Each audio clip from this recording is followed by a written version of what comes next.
예수님께서 안식일 전날 십자가를 지시고 안식일을 온전히 시간을 무덤에서 보내시고 안식 후 첫날 예수님께서 부활하셨습니다. 안식 후 첫날 새벽에 부활하셨을 때 여인들이 부활하셔서 살아계신 예수님을 만나기 위해 가지 않고 죽은 예수님의 시신에 향품을 바르기 위해서 갔습니다. 그런데 이 굴 안에 무덤 안에 천사가 있었죠. 그리고 예수님이 죽은 자 가운데서 살아나셨다, 부활하셨다라는 이야기를 들었고 그 옆에 실제로 부활하셔서 계신 예수님을 이 여인들이 보았습니다. 그러니 이 여인들이 제자들에게 막 달려서 간 거죠. 예수님이 정말로 부활했다, 살아나셨다라고 선포했지만 제자들은 그 여인들의 말을 허황된 말로 생각했습니다. 아니, 죽은 자가 어떻게 다시 살아나? 라고 생각을 했던 것입니다. 오늘 말씀에 보면 19절에 이날 곧 안식 후 첫날 저녁 때에 그랬습니다. 안식 후 첫날 새벽에 예수님이 부활하셨는데 그날 저녁이에요. 부활의 소식을 들었지만 여전히 제자들은 두려워하고 있었습니다. 말씀에 보면 제자들이 유대인들을 두려워하여 모인 곳에 문들을 닫았더니 그랬습니다. 유대인들을 왜 두려워했을까요? 유대인들이 예수님을 죽였단 말이에요. 그러면 자신들도 예수님처럼 붙잡혀서 죽을지도 몰라라는 생각이 들었기 때문에 유대인들을 두려워하였습니다. 그래서 문들을 다 걸어 잠그고 있었어요. 그들은 그런 두려움에 사로잡혀 있었고 그리고 그들의 마음 가운데는 큰 죄책감이 있었습니다. 예수님이 붙잡힐 때 다 걸음아 나 살려라 하면서 다 도망갔기 때문에 예수님을 떠났다라는 이러한 죄책감, 그것이 이 제자들의 마음에 사로잡혀 있었던 거죠. 그러니까 그 당시에 이 현장의 분위기가 어땠겠어요? 싸했을 겁니다. 찬물을 끼얹은 것 마냥 아주 차갑고 냉랭했겠죠. 근데 예수님께서 그곳에 찾아오셨습니다. 제자들은 예수님을 외면하고 예수님을 떠났지만 예수님은 그들을 외면하지 않고 그들을 찾아오셨습니다. 그리고 19절 이들을 찾아오셔서 하신 첫 마디가 무엇인가 보면 19절에 중반절에 예수께서 오사 가운데 서서 이르시되 너희에게 평강이 있을지어다. 예수님께서 평강을 선포해 주셨습니다. 자, 따라하겠습니다. 평강이 있을지어다. 여러분, 부활하신 예수님께서 제자들을 찾아오셔서 평강이 있을지어다 라고 선포해 주신 이 내용은 서준아, 맛있어? 손가락 뜯어 먹으면? 우리에게 큰 위로와 소망이 됩니다. 왜냐하면 만약에 예수님께서 제자들을 찾아오셔서 정죄하고 그들을 책망하기 위해서 제자들을 찾아오셨다라면은 그들에게 오셔서 첫 마디가 평강이 아니라 아주 질책하고 책망하는 말씀을 하셨을 겁니다. 너희들 지금 뭐 하고 있니? 내가 예루살렘을 떠나지 말고 간절히 성령 받기를 위해서 기도하라고 했는데 너희들은 이곳에 모여가지고 지금 두려워 떨고 있네? 뭐 하는 거니? 베드로에게 가서 자 베드로야 일로 와. 차렷 열중샷. 너 나 잡힐 때 너 걸음아 나 살려라 하면서 너 도망갔지. 네가 뭐라고 그랬니? 너 다른 제자들은 다 주님을 떠날지라도 저는 버리지 않겠습니다. 그렇게 큰 소리 쳤지. 근데 내가 보는 앞에서 3번이나 부인하더라. 내가 그거 다 봤다. 다른 제자들에게는 뭐라고 했을까요? 너희들도 다 똑같다. 다 도망쳤지. 내가 너희를 제자로 삼은 내가 바보다. 답답하다, 한심하다. 이렇게 하셨겠죠. 그런데 예수님께서는 그들을 책망하고 그들의 잘못을 질책하지 않으셨습니다. 여러분, 성경을 보면은 예수님께서는 단 한 번도 죄인들을 책망하지 않았다라는 것을 우리가 알 수 있습니다. 예수님은 오히려 죄인들을 찾아다니셨습니다. 마태복음 9장 13절에 보면 나는 의인을 부르러 온 것이 아니요 죄인을 부르러 왔노라 그랬습니다. 예수님이 이 땅에 오신 이유는 뭐냐면 죄인을 찾고 부르시고 구원하기 위해서 오셨다라는 거예요. 가끔 사람들은 이제 교회 나가셔야죠. 예수님 믿으셔야죠. 그럼 이렇게 말합니다. 아우, 저는 죄가 많아요. 죄가 많아서 교회 못 갑니다. 그런 분들한테는 얘기하세요. 죄가 있으니까 와야 된다고요. 여러분, 죄가 있기 때문에 우리는 주님 앞으로 나와야 되는 줄로 믿습니다. 예수님께서는 죄인을 찾아다니셨다 그랬어요. 죄인을 부르러 다니셨다 그랬습니다. 한 번은 종교 지도자들이 간음하다가 잡힌 이 여인을 그 현장에서 붙잡고 와서 예수님 앞에 놓습니다. 그리고 율법에 보면 이런 사람은 돌로 쳐 죽이라고 했는데 어떻게 할까요? 라고 예수님께 질문합니다. 예수님이 그때 그 현장에서 잡혀온 이 여인을 향해서 네가 어떻게 그런 죄를 저지를 수 있니? 라고 책망하지 않으셨습니다. 예수님께서는 그 모인 사람들에게 죄 없는 자가 돌로 치라 그랬습니다. 그 말을 들었던 많은 사람들이 나이 많은 사람으로부터 시작해서 어린 사람에 이르기까지 그 자리에서 양심의 가책을 느끼고 다 떠났습니다. 예수님과 이 여인이 단둘이 있었을 때 예수님이 그에게 그의 잘못을 책망하지 않으셨습니다. 그 단둘이 있었을 때 예수님이 뭐라고 말씀하셨냐? 요한복음 8장 11절에 보면 예수께서 이르시되 나도 너를 정죄하지 아니하노니 가서 다시는 죄를 범하지 말라. 다시는 죄를 범하지 말라. 이 말씀은 뭐예요? 앞으로 미래에 대한 어떤 회복, 소망을 주시는 거죠. 기대를 주시고 위로하고 다시 시작해보자, 이렇게 말씀하시는 거죠.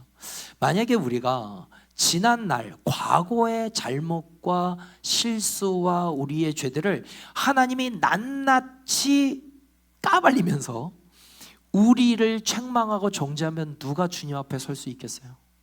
누가 우리가 주님 앞에 얼굴을 들 수 있겠습니까? 주님께서는 우리 지난날의 잘못을 들추어서 우리를 책망 주시는 분이 아니다라는 것을 오늘 말씀을 통하여 알 수 있습니다. 두려워 떨고 근심하고 있는, 공포에 떨고 있고 죄책감 가운데 사로잡혀 있는 자들에게 주님이 직접 찾아오셔서 얘들아 두려워하지 마, 평강해라, 주님이 이렇게 말씀해 주셨습니다.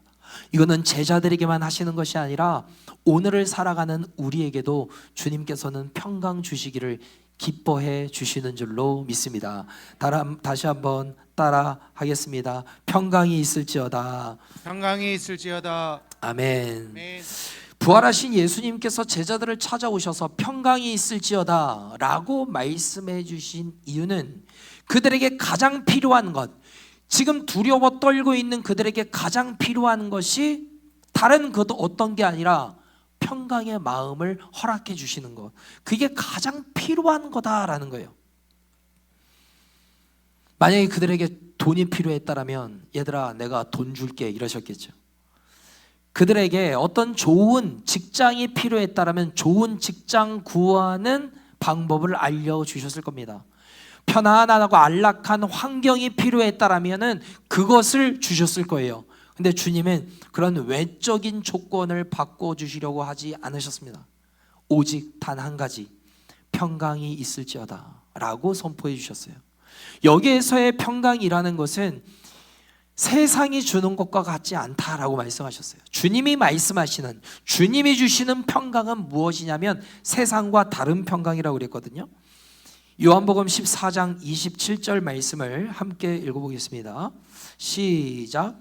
평안을 너희에게 끼치노니 곧 나의 평안을 너희에게 주노라. 내가 너희에게 주는 것은 세상이 주는 것과 같지 아니하니라. 너희는 마음에 근심하지도 말고 두려워하지도 말라. 아멘.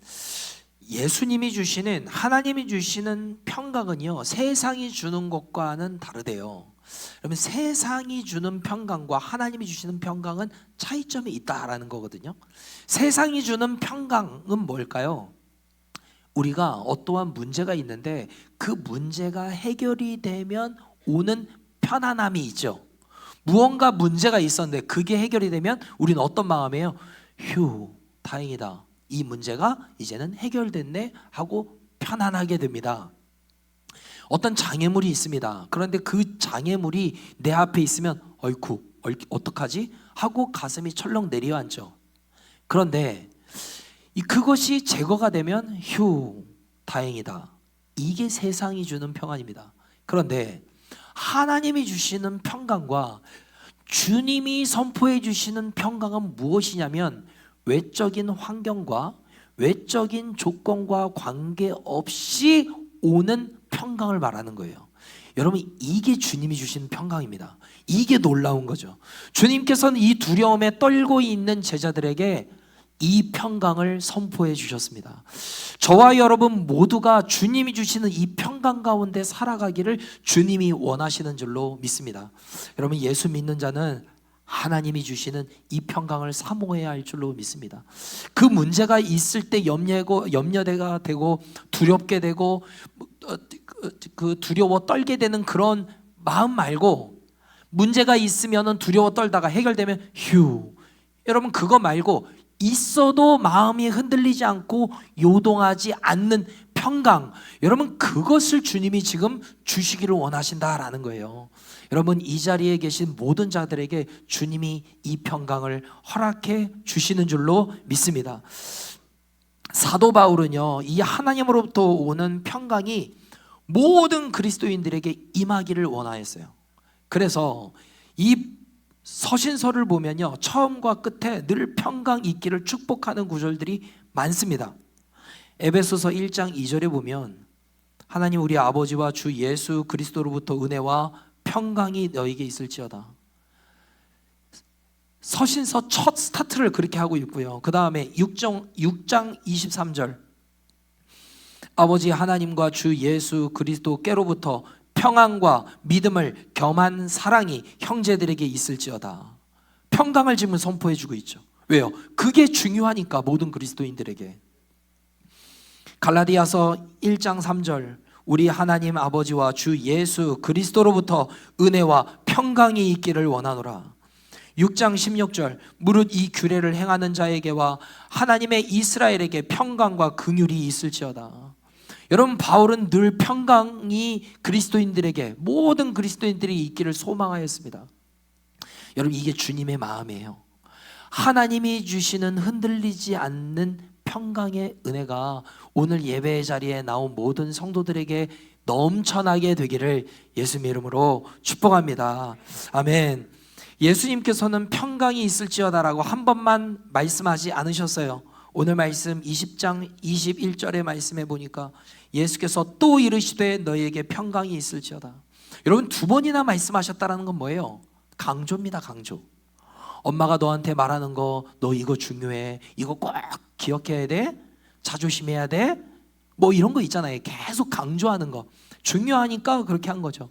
근데 예수님이 평강을 두 번이나 외치고 난 다음에 어떤 말씀을 주셔요? 21절 중반절에 보면 아버지께서 나를 보내신 것 같이 나도 너희를 보내노라 그랬습니다. 제자들에게 말씀하시는 거예요. 평강을 선포하시면서 내가 너희를 세상에 보낸다. 그들에게 평강을 선포하신 이유가 바로 이것입니다. 너희들이 염려하고 두려워 떨고 있으면 그리스도인의 삶을 제대로 살 수가 없어. 그러니까 염려하지 마, 두려워하지 마, 그리고 평강해라. 그리고 세상에 나아가서 영향력 있는 그리스도인의 삶을 살아라. 주님이 말씀하시는 거예요.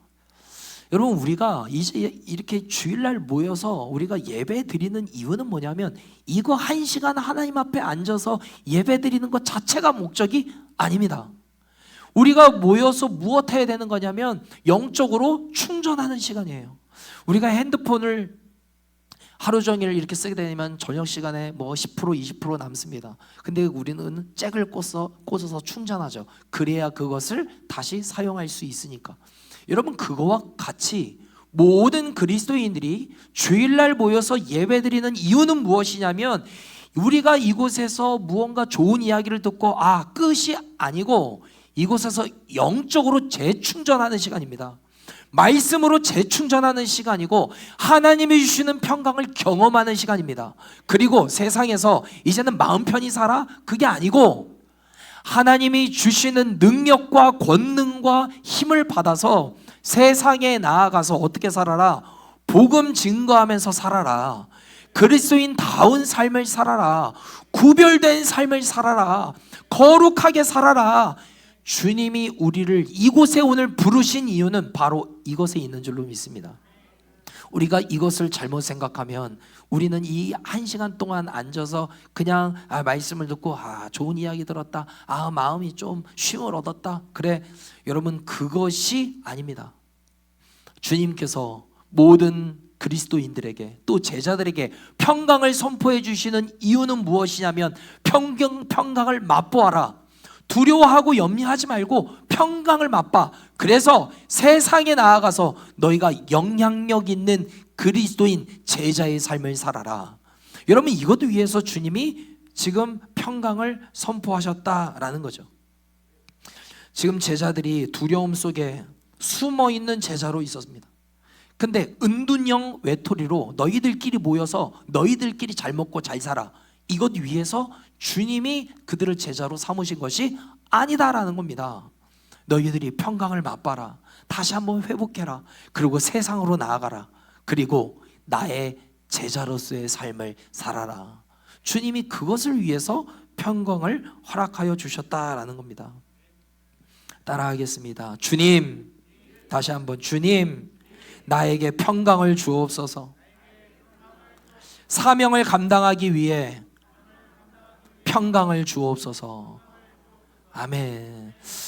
여러분, 어떤 운동 같은 것도 이렇게 하면요, 긴장이 되면은 뭐든지 잘 안 됩니다. 긴장에 몸이 움츠러들면 잘 하던 것도 못 하게 돼요. 버벅거리고 안 됩니다. 뭐든지. 지금 제자들이 긴장하고 있습니다. 두려워 떨고 있어요. 그러니까 주님이 오셔서 평강을 외쳐주시는 거죠. 혹시 여러분들의 삶 가운데에도 지금 염려와 걱정과 두려움에 사로잡혀 있는 자들이 있다면, 지난날에 지은 죄로 말미암아 죄책감에 사로잡혀 있는 자들이 있다면 주님이 여러분들에게 오셔서 쉼을 허락해 주시기를 축복합니다. 그리고 여러분들의 그 마음에 평강 주시기를 주님이 원하시는 줄로 믿습니다. 오늘 예배 드리러 올 때 느껴졌던 마음의 부담감과 답답함과 억눌림이 있었다 하더라도 오늘 예배 드리고 돌아가실 때 여러분이 담대해지시고 하나님이 여러분들의 마음을 만져주시고 회복하여 돌아갈 수 있게 되기를 예수님의 이름으로 축복합니다. 자, 예수님께서 부활하셔서 만나주신 이때 도마가 그 자리에 함께하지 않았습니다. 다른 제자들은 부활하신 예수님을 직접 보았어요. 그래서 예수님을 우리가 직접 보았다, 부활하셨다 라고 말했지만 도마는 믿지 않았습니다. 그리고 제자들한테 뭐라고 그래요? 20장 25절, 다른 제자들이 그에게 이르되 우리가 주를 보았노라 하니 도마가 이르되 내가 그의 손에 못자국을 보며 내 손가락을 그 못자국에 넣으며 내 손을 그 옆구리에 넣어보지 않고는 믿지 아니하겠노라. 내 눈으로 직접 보지 않고는 믿지 않겠다라는 거예요. 넌 지금 나 놀리는 거야? 혹시 나 몰래카메라 하는 거야? 나 믿지 않아. 나 직접 보기 전에는 나 믿을 수 없어. 이렇게 말하는 거죠. 이렇게 하고 난 뒤 8일 후에 예수님이 다시 제자들을 찾아오셨습니다.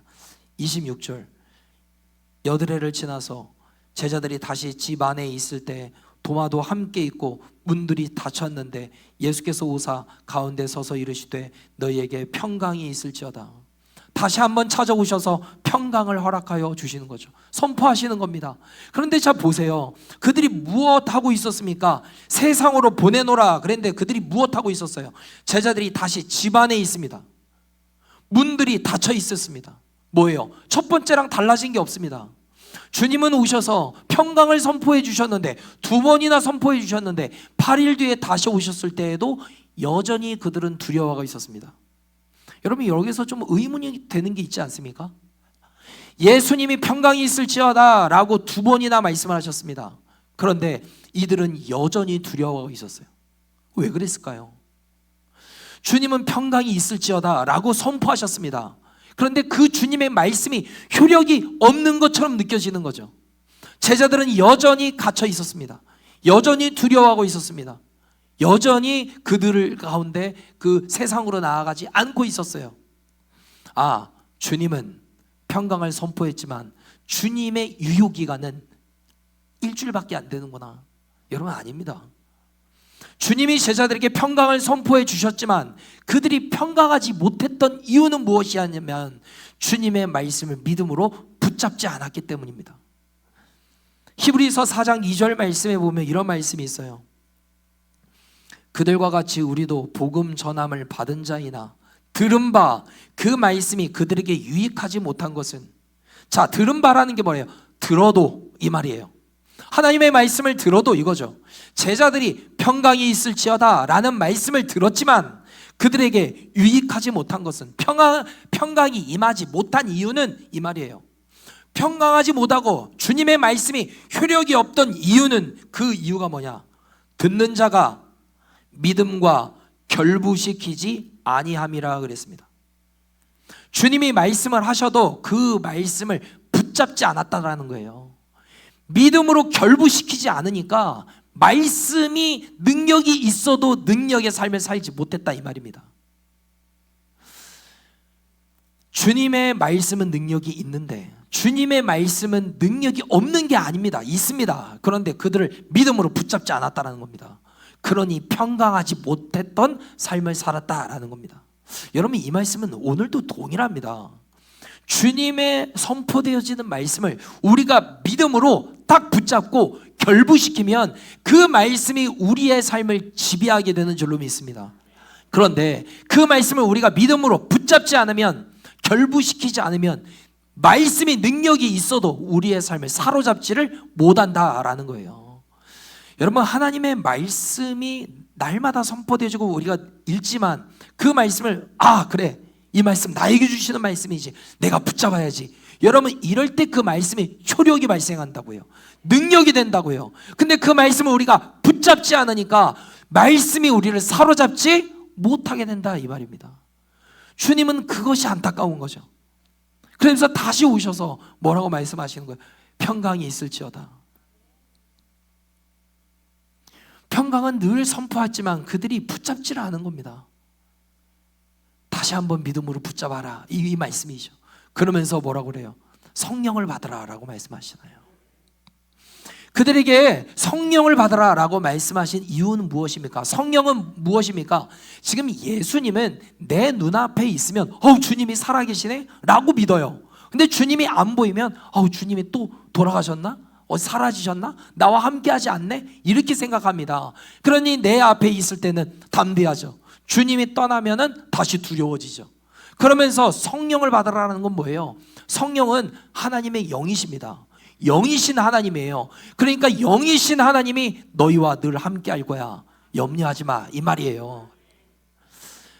여러분, 이 제자들에게만이 아니라 오늘을 살아가는 저와 여러분들이 예수님을 믿고 영접하였다면 거룩하신 성령 하나님이 우리와 함께 하시는 줄로 믿습니다. 그렇기 때문에 염려할 필요가 없다라는 거예요. 자, 이사야 41장 10절 말씀을 보겠습니다. 두려워하지 말라, 내가 너와 함께함이라. 여러분, 두려워하지 않을 이유가 뭐예요? 근거가 하나님이 우리와 함께하니까 이 말이에요. 두려워하지 마라, 내가 너 돈 줬잖아, 이거 아니에요. 두려워하지 마, 내가 건강 줬잖아, 이거 아닙니다. 두려워하지 마, 그 이유, 근거 딱 한 가지입니다. 뭐? 내가 너와 함께 하잖아, 이 말이에요. 자, 그 다음, 놀라지 말라, 나는 내 하나님이 됨이라 그랬습니다. 놀라지 마, 두려워하지 마, 내가 너의 하나님이야, 이 말이에요. 여러분, 이 말씀을 붙잡으세요. 여러분, 목사님의 하나님이 아닙니다. 내 부모님이 믿는 하나님이 아니에요. 여러분의 하나님이에요. 우리 다음 세대, 윤호야, 너의 하나님이라고요. 너의 하나님이에요. 너의 하나님, 여러분들의 하나님입니다. 여러분, 그 말씀을 붙잡으시기를 되기를 축복합니다. 여러분, 주님이 우리와 함께 한다고 지금 약속하시는 거예요. 자, 그 다음 또 뭐예요? 내가 너를 굳세게 하리라, 참으로 너를 도와주리라, 참으로 나의 의로운 오른손으로 누구를 붙들리라? 너를 붙들리라. 여러분 이 말씀을 붙잡을 수 있게 되기를 바랍니다. 선포되어지는 말씀이 능력이 없어서가 아니에요. 그 선포되어진 말씀을 우리가 믿음으로 붙잡지 않으니까 영향력이 발생하지 않게 된다는 겁니다.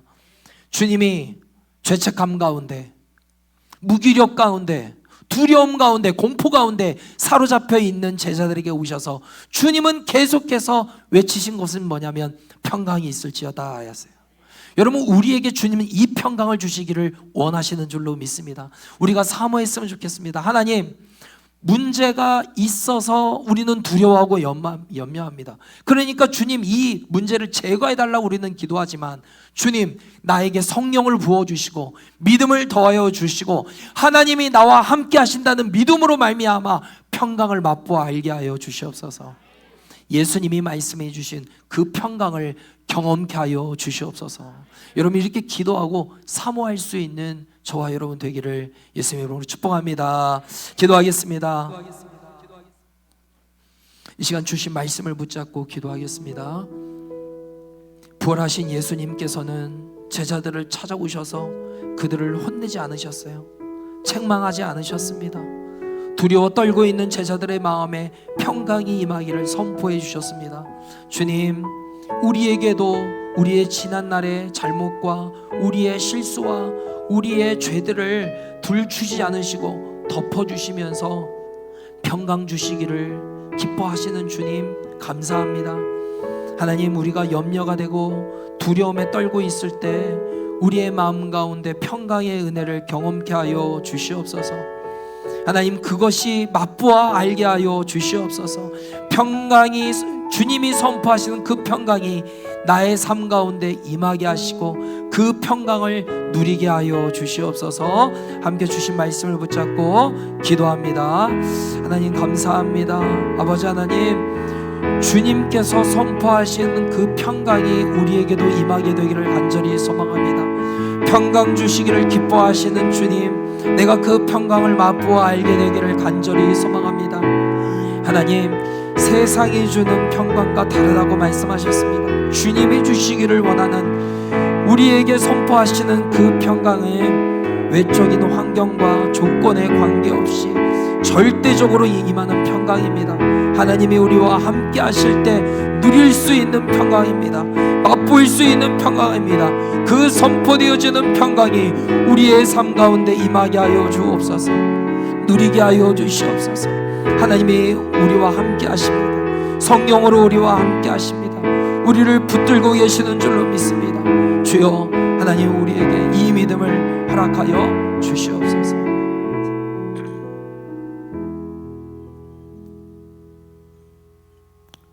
책망하지 않으시고 지난날의 실수를 들추지 않으시고 덮어주시며 두려워하지 말고 평강하기를 원한다라고 말씀해 주신 주님, 오늘도 우리에게 오셔서 이 평강을 선포하시니 감사합니다. 그 말씀을 붙들게 하여 주시옵소서. 평강을 주신 그 이유는 그냥 마음 편히 살라는 것이 아니라 사명을 다시 한번 기억하고 세상에 나아가 영향력 있는 제자의 삶, 예수님이 하나님의 아들이시고 그리스도이시고 구원자 되심을 선포하라는 사명을 잘 감당하도록 하기 위하여서 평강을 주신 줄로 믿습니다. 그 평강을 믿음으로 누리게 하여 주시옵소서. 우리에게 평강이 충만하게 임하게 하여 주옵소서. 감사드리며 예수 그리스도의 이름으로 기도드립니다. 아멘.